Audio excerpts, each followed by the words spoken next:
রাজনীতিবিদ, ইনকিলাব মঞ্চের মুখপাত্র ওসমান আদির সাথে। ঠিক আছে, পড়াশোনা এবং নিজের ভাবনাগুলো আরো গ্রো করার জন্য ভার্সিটিতে এই অবস্টাকলগুলো পেরোতে পেরোতে আপনি আসলেন। কখন মনে হলো যে রাজনৈতিকভাবে আপনার একটা বড় আইডেন্টিটি এবং এটা নিয়ে একটা স্টেপ আপ করা দরকার? তখন তো ছাত্রলীগ বলের ভেতরে টোটালটা আপনারা বন্দী। মানে ধরেন পলিটিক্যাল কনসাসনেস বলতে যেটা বুঝায়, আবার ওই গ্রুমিংটা প্রথমত আমার পরিবার, আমরা ভাই বোন আব্বাস সহ বসে ছোটবেলা থেকে যেই পরিমাণ যেমন মানে পলিটিক্যাল আড্ডা হইতো, এটা আমি আমাদের ফ্রেন্ডদের কোনো পরিবারে দেখি নাই। অন্তত ক্লাস 3 থেকে আমি খুব কনসাসলি পলিটিক্সে ইনভলভড।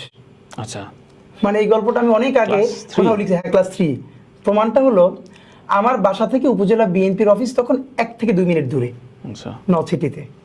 এবং আমার পুরো পলিটিক্যাল জার্নিটা বিএনপির হাত ধরে, যার ফলে শহীদ প্রেসিডেন্ট জিয়াউর রহমান, বেগম জিয়া ওনাদেরকে বিএনপির বাইরেও প্রচণ্ডভাবে ওনাদের প্রতি এক ধরনের ভালোবাসা। এটা ছোটবেলা থেকে আমি যখন কম পলিটিক্স বুঝি তখনও আমি তাদেরকে ভালোবাসি।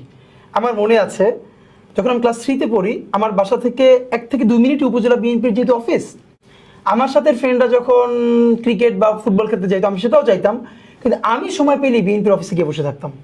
যেহেতু আব্বাকে সবাই চেনে, আমাদের পরিবারকে ভীষণ সবাই ভালোবাসে, শ্রদ্ধা করে, তা আমি গেলে তো একটু এক্সট্রা খাতির করতো, চেয়ারে বসাইতো। কিন্তু আমার মনে আছে আজকে যে আপনার 2001-এর আগ পর্যন্ত 96 থেকে যখন আওয়ামী লীগ ক্ষমতায় ছিল, তখন না দেশে আমি ভাবিস তখনও বাংলাদেশে না পলিটিক্সটা ছিল। 2000 সনের দিকে আমি মনে হয় তখন 3-তে পড়ি। মানে পারস্পরিক শিষ্টাচারটা ছিল। হ্যাঁ, কিরকম যখন বিএনপি হরতাল ডাকতো, তো হরতালের আগের রাতে মশাল মিছিল হতো। দুইটা জিনিস হতো, একটা হলো আগের দিন টেম্পুতে করে মাইকিং হতো, আগামীকালকের হরতাল সফল হোক সফল হোক। সন্ধ্যার পরে মশাল মিছিল হতো। তো আপনি জানেন আমাদের কমন কালচার যে সন্ধ্যার পরে কোনোদিন কেউ বাইরে থাকতে পারবে না, মাগরিবের আগে গিয়ে ঘরে উঠতে হবে, আর নইলে তো মার খেতে হবে বাসায়। তো আমি এই মার খাওয়ার ঝুঁকি নিয়েই যতদিন হরতালের আগে মশাল মিছিল হইতো আমি গিয়ে বিএনপির অফিসে বসে থাকতাম এবং এই মশাল মিছিলে যোগ দিতাম।